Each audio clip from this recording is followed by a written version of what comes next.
Hello everyone, welcome to एल्गोलेर classes. आज हम पढ़ने वाले हैं introduction to an operating system. Operating system का जो सिलेबस है वो मैंने पिछली क्लास में डिस्कस किया था। क्या क्या चैप्टर्स है जो एग्ज़ाम के पॉइंट ऑफ व्यू से बहुत ज़्यादा इंपॉर्टेंट हो जाते हैं वो मैंने मार्क भी किया था, तो आप पिछली क्लास का वीडियो देख सकते हैं। ठीक है, तो शुरू करते हैं। Operating system is a system software.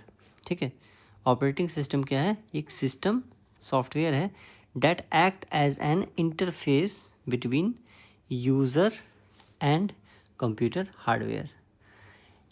तो यूज़र और हार्डवेयर के बीच में क्या रहता है? ये इंटरफेस की तरह काम करता है। ठीक है, तो ये क्वेश्चन इस तरीके का बनता है कि ऑपरेटिंग सिस्टम किसके बीच में इंटरफेस का होता है? तो ऑप्शन दिए रहते हैं, यूज़र, हार्डवेयर और बहुत सारे ऑप्शन रहते हैं। तो इस तरीके का आपको कॉन्सेप्ट मालूम होना चाहिए। उसके बाद क्या कहते हैं कि ऑपरेटिंग सिस्टम जो है मैनेज करता है ऑल रिसोर्सेज को। तो यहाँ पे रिसोर्सेज का मतलब क्या हो जाता है? आपका मेन मेमोरी हो जाता है, रैम हो गया, ठीक है, आपका सीपीयू हो गया, कीबोर्ड हो गया। तो इस तरीके का डिवाइस जो है आपका वो ऑपरेटिंग सिस्टम मैनेज करता है। उसके बाद डिवाइस मैनेज होता है, ठीक है, मेमोरी को मैनेज करता है, सिक्योरिटी प्रोवाइड करता है। ये सारी चीज़ें ऑपरेटिंग सिस्टम प्रोवाइड करती है। ठीक है, क्योंकि ऑपरेटिंग सिस्टम जो है, बिना ऑपरेटिंग सिस्टम के तो कुछ कंप्यूटर कोई भी सिस्टम नहीं चलेगा। क्योंकि जब ऑपरेटिंग सिस्टम उसमें इवॉल्व होता है तब वो ग्राफिकल यूज़र इंटरफेस हो जाता है, मतलब हम उसे इजी टू ऑपरेट कर सकते हैं। इसीलिए ऑपरेटिंग सिस्टम हर कंपनी ने हर कंपनी में तो बड़ी बड़ी कंपनी ने बनाना शुरू किया अपना। जैसे माइक्रोसॉफ्ट ने विंडोज़ बनाया है ना, एप्पल ने मैक ओएस बनाया, गूगल अब डेवलप करता है एंड्रॉयड को। तो ये सारी चीज़ें हम जानते हैं कि ऑपरेटिंग सिस्टम जो है हमें अब सिस्टम को, कंप्यूटर को यूज़ करने के लिए आसान कर देता है। ठीक है, उसके बाद पढ़ते हैं कि operating system is a system software. ठीक है, सिस्टम सॉफ्टवेयर क्या होता है? सिस्टम सॉफ्टवेयर जो है, सॉफ्टवेयर दो प्रकार से होता है। सॉफ्टवेयर जो होता है, एक सिस्टम सॉफ्टवेयर होता है, एक एप्लीकेशन सॉफ्टवेयर होता है। ठीक है, एप्लीकेशन सॉफ्टवेयर तो दो प्रकार से होता है सॉफ्टवेयर, एक सिस्टम सॉफ्टवेयर, एक एप्लीकेशन सॉफ्टवेयर। ठीक है, एप्लीकेशन सॉफ्टवेयर का मतलब हो गया जैसे आपका गेम्स हो गया, आपका एमएस ऑफिस हो गया, ठीक है, आपका आपके इस सिस्टम में जो भी है आपका सॉफ्टवेयर, तो वो सारे सॉफ्टवेयर को कहते हैं आप एप्लीकेशन सॉफ्टवेयर। ठीक है, it act as a bridge between user and hardware. Bridge का मतलब ही होता है कि दो एंड को कनेक्ट करना, मतलब यूज़र को हार्डवेयर को कनेक्ट कर रहा है। आप यहाँ पे देख रहे हैं, ठीक है, ये यूज़र है और ये हार्डवेयर है, उसके बीच में ये ऑपरेटिंग सिस्टम है, ये ब्रिज के जैसा काम कर रहा है। ठीक है, it manage computer resources and such as CPU, memory, storage, input output devices. मतलब कि ये मैनेज करता है सारे रिसोर्सेज को, सीपीयू को करता है, स्टोरेज डिवाइस को करता है, इनपुट आउटपुट को करता है। तो सारी चीज़ को कंट्रोल करता है और मैनेज करता है। ऑपरेटिंग सिस्टम को एक और पॉइंट है जो आप नोट कर लीजिएगा, इसको कहते हैं रिसोर्स एलोकेटर भी। ऑपरेटिंग सिस्टम को क्या कहते हैं? Resource allocator. यानी ये एलोकेट करेगा रिसोर्स को हार्डवेयर केस में और सॉफ्टवेयर के केस में। ठीक है, it provides a platform for running application software. Operating system क्या कहता है कि एक प्लेटफॉर्म प्रोवाइड करता है एप्लीकेशन सॉफ्टवेयर को रन करने के लिए। जैसे हम अपने कंप्यूटर में गेम इंस्टॉल करते हैं तो गेम हम चला पाते हैं। किस पे चला पा रहे हैं? हम एक अपने ऑपरेटिंग सिस्टम पे। और गेम कौन सा सॉफ्टवेयर हो गया? Application software. और ऑपरेटिंग सिस्टम कौन हो गया? विंडोज़ हो गया। तो ऑपरेटिंग सिस्टम ही नहीं होगा तो हम एप्लीकेशन सॉफ्टवेयर का यूज़ ही नहीं कर पाएंगे। ठीक है, तो उसके लिए ऑपरेटिंग सिस्टम होना मोस्ट इम्पॉर्टेंट है। जैसे हमारे फ़ोन में भी जितना भी है, गैलरी एक एप्लीकेशन हो गया, ठीक है, और वेब ब्राउज़र एप्लीकेशन हो गया। तो वेब ब्राउज़र को हम यूज़ कर रहे हैं ऑपरेटिंग सिस्टम के ऊपर तो इसलिए ये प्रोवाइड करता है एप्लीकेशन को रन करने के लिए। Without OS computer is very difficult for normal user. Without OS तो कंप्यूटर चलेगा ही नहीं। जब तक नहीं ओएस हो तो वो कंप्यूटर किस में होगा, फर्मवेयर मोड में होगा, ठीक है, किस में होगा, या फिर बेयर मशीन कह सकते हैं, ठीक है। फर्मवेयर का मतलब होता है बायोएस में, ठीक है, ठीक है। यानी आप पहले ऑपरेटिंग सिस्टम को बूटेबल बना के उसके बाद आप उसमें इंस्टॉल कीजिएगा, तब उसमें जाके फिर इंस्टॉल होगा। जब ऑपरेटिंग सिस्टम इंस्टॉल हो जाता है तब आपका कंप्यूटर जो होता है वो ग्राफिकल यूज़र इंटरफेस हो जाता है। जब आप माउस से क्लिक कर सकते हैं, आप उसमें म्यूज़िक चला सकते हैं, आप सारी चीज़ें जो फंक्शन आप करते हैं बहुत सारी चीज़ें आप कर सकते हैं, ठीक है। उससे पहले कंप्यूटर कुछ भी काम नहीं कर सकता, क्योंकि हार्डवेयर से हम इंटरेक्ट कर ही नहीं सकते हैं, ठीक है। और एग्जांपल्स ऑपरेटिंग सिस्टम के क्या क्या है देख लीजिए। ऑपरेटिंग सिस्टम का एग्जांपल है माइक्रोसॉफ्ट विंडोज़, ठीक है, जो माइक्रोसॉफ्ट का ऑपरेटिंग सिस्टम है। Linux open source operating system है। मैक ओएस, ये सब आपका ऑपरेटिंग सिस्टम का एग्जांपल्स हैं, ठीक है। अब देखते हैं interaction between user and hardware, ठीक है। यूज़र और हार्डवेयर के बीच में इंटरेक्शन कैसे होता है। The OS act as an bridge, ठीक है, between the user and computer hardware. OS जो है यूज़र है ये, और हार्डवेयर है। यूज़र कौन कौन हो सकता है, पीपल, आप, और कंप्यूटर भी हो सकता है, ठीक है। और users interact with applications like word processor, web browser, game, database system. तो ये एप्लीकेशन जो हो गया, एप्लीकेशन सॉफ्टवेयर जहाँ तक आप जानते ही हैं, पिछले भी बात किया था, वेब ब्राउज़र हो गया,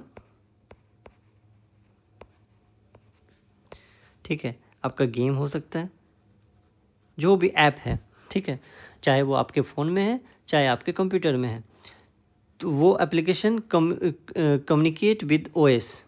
एप्लीकेशन जो है कम्युनिकेट करेगा ऑपरेटिंग सिस्टम से। यूज़र हैं आप, आपने वेब ब्राउज़र ओपन किया, वेब ब्राउज़र ओपन किया, किस पे ओपन हो रहा है एप्लीकेशन, ये एप्लीकेशन ऑपरेटिंग सिस्टम पे ओपन हो रहा है, तो ऑपरेटिंग सिस्टम का इन्वॉल्वमेंट होना शुरू हो गया, तो ऑपरेटिंग सिस्टम इस पर यूज़ होगा। और उसके बाद operating system control the hardware, hardware को कंट्रोल करेगा। अगर आप मेमोरी में स्टोर मतलब गूगल क्रोम ओपन किए, गूगल क्रोम ओपन करने के बाद फाइल को सेव कर रहे हैं, तो वो जाके स्टोर हो रहा है कहीं ना कहीं पे, तो हार्डवेयर में क्या हो जाएगा, आपका सीपीयू हो सकता है, प्रोसेस हो रहा है तो सीपीयू होगा, मेन मेमोरी में यूज़ होगा आपका।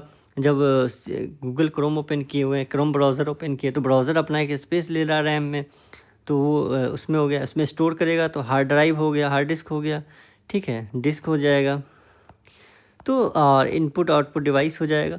तो ये सारी चीज़ें हार्डवेयर में आती है, ठीक है। तो उसके बाद एक एग्जांपल से हम समझते हैं कि सपोज़ हमें कोई डॉक्यूमेंट प्रिंट करना है, तो इसमें ऑपरेटिंग सिस्टम कैसे इसमें यूज़ हो रहा है मैं बताता हूँ।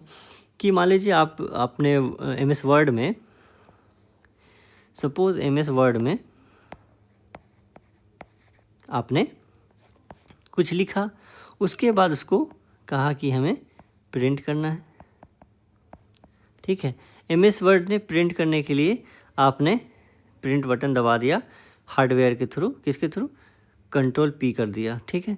प्रिंट के बाद अब ये एप्लीकेशन प्रोग्राम जो है, application program send a print request to operating system.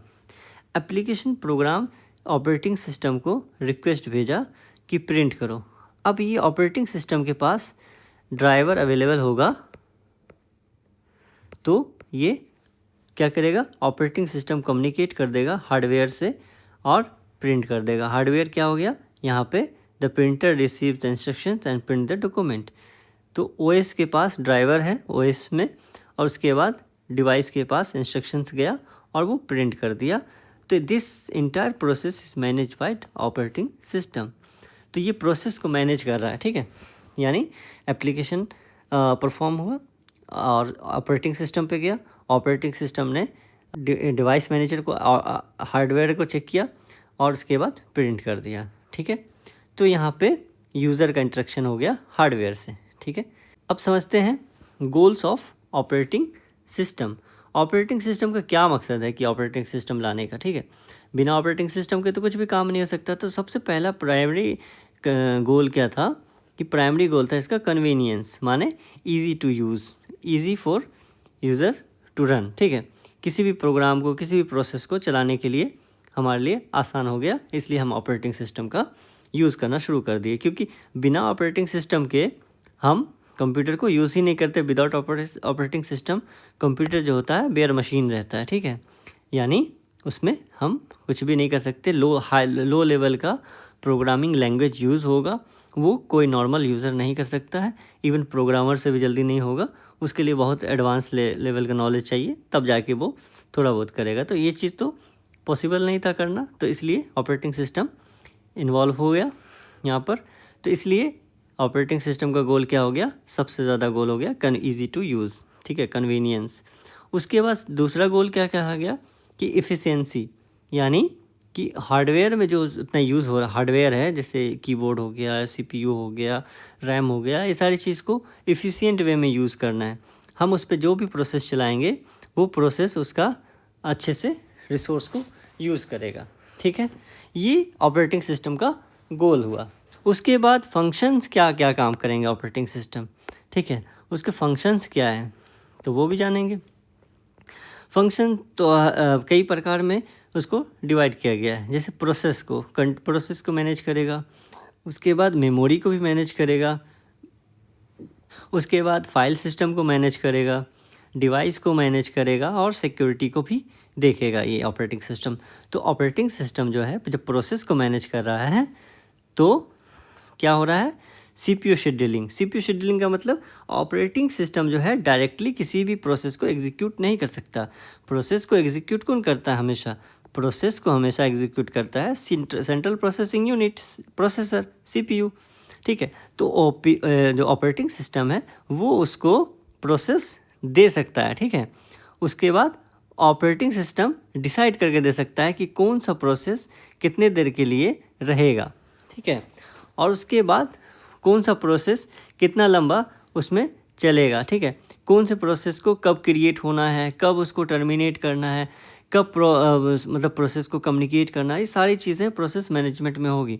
तो सीपीयू शेड्यूलिंग में जिसमें हम पढ़ते हैं फर्स्ट कम फर्स्ट सर्व, ठीक है, shortest job first, priority scheduling. तो कॉन्टेक्स्ट स्विचिंग कैसे कैसे होता है, ठीक है। मान लीजिए आपके पास आपने क्रोम ब्राउज़र ओपन किया, ठीक है, आपने उसके बाद यूट्यूब ओपन किया, ठीक है, आपके पास फिर उसके बाद व्हाट्सएप पे मैसेज आ रहा है। तो ये सारी चीज़ें जब कॉन्टेक्स्ट स्विच हो रही है इन बिटवीन, तो हमें पता भी नहीं चाहिए, यूज़र को इस चीज़ का अंदाज़ा भी नहीं हो रहा है कि मेन मेमोरी उसके पीछे काम कर रही है, ठीक है। लेकिन यूज़र अपने एप्लीकेशन को एफिशिएंटली यूज़ करता है और अंदर से ये प्रोसेस जो है ये चीज़ें चलती रहती है, ठीक है। तो प्रोसेस मैनेजमेंट जो है इस प्रकार काम करता है। मेमोरी मैनेजमेंट में इसका फंक्शन क्या रहा कि मेमोरी मैनेजमेंट में operating system tracks primary memory usage, allocate it when needed. यानी कि कंप्यूटर में जब हम कुछ भी प्रोसेस ओपन करते हैं, यानी कोई एप्लीकेशन ओपन करते हैं, अभी जब सपोज़ कर रहे थे कि एक ब्राउज़र ओपन किए, क्रोम ओपन किए, तो उसमें क्या हुआ कि उसको एलोकेट कर दिया, उसका कुछ मेमोरी मतलब रैम का कुछ मेमोरी उसको दे दिया गया। जब भी कोई भी हम एप्लीकेशन ओपन करते हैं तो उसके रैम में उसका एलोकेट हो जाता है उसका स्पेस, ठीक है। और जब तक वो चल रहा होता है तो उसका स्पेस ले रहा होता है। उसके बाद जब उसको आपने उसका यूज़ हो गया, उसको टर्मिनेट कर दिए, क्लोज कर दिए, तो वो डी एलोकेट हो जाएगा, उसको स्पेस ख़त्म हो जाएगा। फिर दूसरा कोई प्रोसेस यूज़ करेंगे तो फिर उस प्रोसेस को ये एलोकेट करेगा। आपको ये चेक करना होगा, तो आप जब आप लैपटॉप खोलिएगा, कंप्यूटर खोलिएगा, तो अल्ट कंट्रोल डिलीट दबाइएगा। टास्क मैनेजर में जाने के बाद जब परफॉर्मेंस चेक कीजिएगा तो वहाँ पे दिखा रहेगा, प्रोसेस दिखा रहेगा, सीपीयू दिखा रहेगा और आपको मेमोरी दिखा रहेगा, ठीक है। तो उसमें दिखेगा, आपको डिस्क भी दिखेगा कि कौन कौन सा प्रोसेस कितने समय के लिए कितना मेमोरी लिया है, तो वो चीज़ दिखेगा।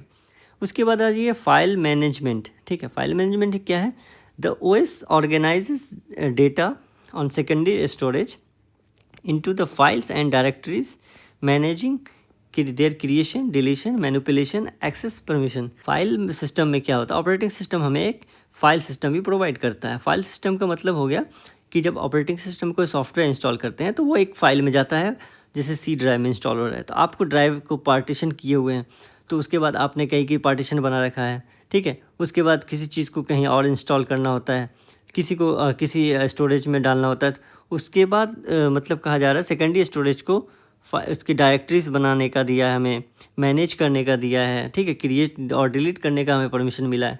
तो ये सारी चीज़ें फाइल सिस्टम को हमें उसका कंट्रोल मिलता है, ठीक है। उसके बाद डिवाइस मैनेजमेंट में आईओ मैनेजमेंट भी कहा जाता है उसको। तो डिवाइस मैनेजमेंट जैसे अभी प्रीवियस एग्जांपल हमने देखा था कि ऑपरेटिंग सिस्टम ने कमांड कम्युनिकेट किया किसके थ्रू, आईओ डिवाइस यानी प्रिंटर से कम्युनिकेट करके प्रिंट कर दिया, ठीक है। तो ये सारी चीज़ें डिवाइस मैनेजमेंट में होता है। सिक्योरिटी में जब हम कंप्यूटर में ऑपरेटिंग सिस्टम डालते हैं तो हमारे पास सिक्योरिटी का मिलता है। तो उस सिक्योरिटी से क्या होता है कि जब भी कोई अनऑथराइज एक्सेस होने की कोशिश करेगा तो प्रिवेंट करेगा उस अनऑथराइज एक्सेस से। तो इसलिए उस ऑपरेटिंग सिस्टम का एक फंक्शन हो जाता है सिक्योरिटी एंड प्रोटेक्शन, ठीक है। यहाँ तक आ गया समझ में। अब आगे देखिए कंपोनेंट्स ऑफ ऑपरेटिंग सिस्टम। तो कंपोनेंट्स ऑफ ऑपरेटिंग सिस्टम में ये दो प्रकार से होता है, एक कर्नल ऑपरेटिंग सिस्टम है कंपोनेंट है और दूसरा शेल है, ठीक है। तो the kernel is the core component of operating system.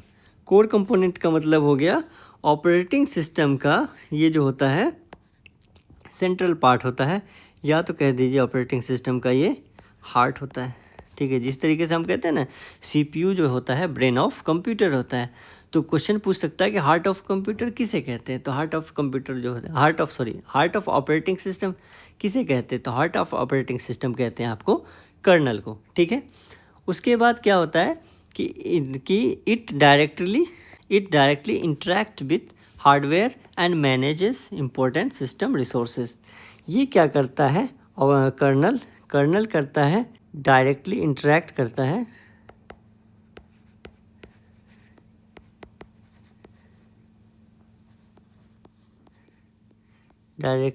With hardware, ठीक है। ये डायरेक्टली इंटरेक्ट करता है हार्डवेयर से, यही इसका मेन पॉइंट है जो आपको कर्नल का जानना है कि डायरेक्टली ये इंटरेक्ट करता है हार्डवेयर से, ठीक है। कंप्यूटर की भाषा में कहे तो आपके कंप्यूटर के जितने भी फिजिकल पार्ट्स हैं जैसे सीपीयू, रैम, ठीक है, हार्ड डिस्क है, कीबोर्ड है, उनसे सीधे ये जो क्या करता है कम्युनिकेट करता है, ठीक है। कर्नल जो है डायरेक्ट कम्युनिकेट कर देता है हार्डवेयर से, ठीक है। जैसे कि रियल लाइफ में आप एक एग्जांपल समझिए, जैसे कि रेस्टोरेंट में शेफ़ होता है, ठीक है, शेफ़ खाना बनाता है कि एक कोई रेस्टोरेंट है, रेस्टोरेंट में शेफ़ है,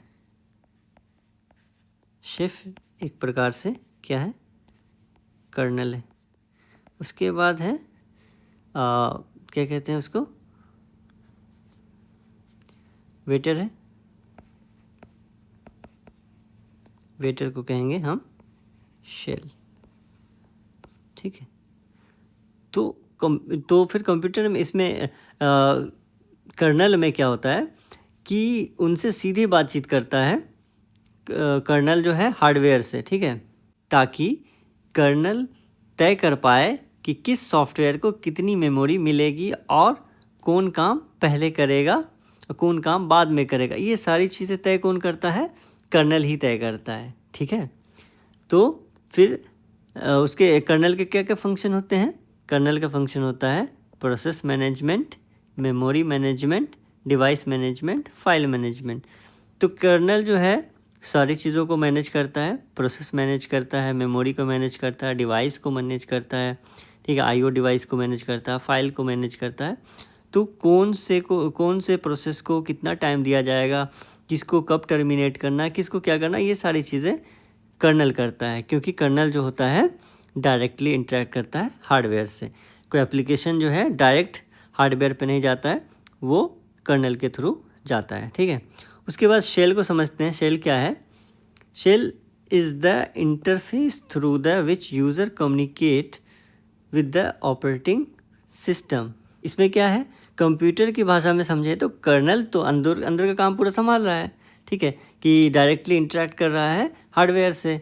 लेकिन हम जो है कंप्यूटर को कमांड देना चाहते हैं, वह कर्नल तक कैसे पहुंचेगी, ठीक है, यानी कि कर्नल तक हमारी बात कैसे पहुंचेगी।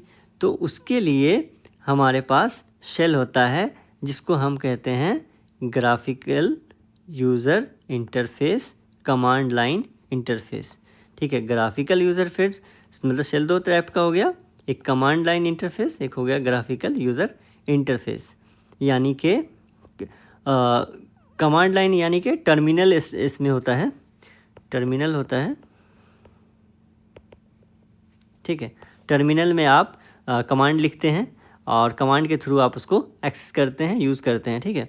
एक ग्राफिकल यूज़र इंटरफेस होता है जैसे विंडोज़, ठीक है, ठीक। ग्राफिकल यूज़र इंटरफेस है और इसमें क्या करते हैं हम माउस के थ्रू सारी चीज़ को क्लिक करते हैं, ओपन करते हैं, सेव करते हैं, है ना, डिलीट करते हैं। तो सारा चीज़ हम ऑपरेटिंग सिस्टम को यहाँ से रिक्वेस्ट ये कर रहे हैं और कर्नल तक वो जा रहा है। यानी कि शेल जो हो गया वेटर हो गया, वेटर से हमने कहा कि हमें ये खाना चाहिए, ठीक है। उसके बाद वेटर जो है शेफ़ को जाके दिया, ठीक है, कि ये खाना इस कस्टमर को चाहिए, और शेफ़ ने क्या किया, उसको बनाया और उसके बाद उसको प्रोवाइड किया। तो वही चीज़ है। तो यहाँ पे शेल जो हो गया वो वेटर हो गया, शेफ़ जो है वो कर्नल हो गया, ठीक है। क्योंकि हमें पता ही नहीं है कि कस्टमर को कि किचन में कुक जो है, शेफ़ जो है वो क्या बना, मतलब कौन है, क्या है, नहीं पता। तो हमें शेल के बारे में वेटर को पता है, वेटर है, हमें पता है कि ग्राफिकल यूज़र इंटरफेस है या कमांड लाइन इंटरफेस, टर्मिनल पे काम कर रहा है या विंडोज़ पे काम कर रहा है, लेकिन इंटरनल क्या चल रहा है वो नहीं पता है, ठीक है। तो वैसे ही होता है शेल और कर्नल, ठीक है। उसके बाद what is system call. System call क्या है? सिस्टम कॉल को हम समझते हैं, system call is a mechanism through which an application program request service from the operating system, ठीक है। तो उसमें कुछ सिस्टम कॉल है जिसमें ओपन है, रीड है, राइट है, क्लोज है और फॉर्क है। ये इंपॉर्टेंट है, इससे क्वेश्चंस भी बनते हैं। तो सिस्टम कॉल जो है क्या होता है कि जब हम जैसे एग्जांपल समझ रहे थे रेस्टोरेंट में वेटर का और हमारा, तो हम कस्टमर हैं, ठीक है, हमारे पास वेटर आया, हमने उसको कहा कि ये खाना चाहिए, उन्होंने नोट किया, ठीक है, अपने उस पर पेपर पे लिखा कि इन्हें ये चाहिए। तो वेटर जो है वो रिक्वेस्ट ले गया, वेटर जो है वो रिक्वेस्ट ले गया और वो जो है जाके किसको दिया, कर्नल को, यानी शेफ़ को, शेफ़ को। वेटर क्या हो गया, वेटर तो था शेल और शेफ़ क्या था, कर्नल। और उसके बाद और ये जो हो गया, ये मेन्यू जो दिया गया था, यही हो गया सिस्टम कॉल। यानी कि आप जैसे कि वर्ड, MS वर्ड ओपन किए हुए हैं, ठीक है, MS वर्ड में आपने सेव किया फाइल को, सेव करने के बाद वो सेव हो गया, ऑपरेटिंग सिस्टम में गया, उसके बाद सेव हो गया कहाँ जाके, हार्ड ड्राइव में, हार्डवेयर में, ठीक है। तो यहाँ पे सेव जो हो गया ये इसमें चला गया, इसमें सिस्टम कॉल में। आगे देखिए application of operating system. Operating system के एप्लीकेशंस क्या क्या हैं ये हम देख लेते हैं, ठीक है। तो देखिए अभी तक जितना भी हमने पढ़ा है वो एग्ज़ाम पॉइंट ऑफ व्यू से है, ठीक है। बेसिक इंट्रोडक्शन ऑपरेटिंग सिस्टम का है। ये ऐसे क्वेश्चन आप इसके नोट्स बनाइए, आपको ऑपरेटिंग सिस्टम का पूरा नोट्स बनाना है। ऑपरेटिंग सिस्टम का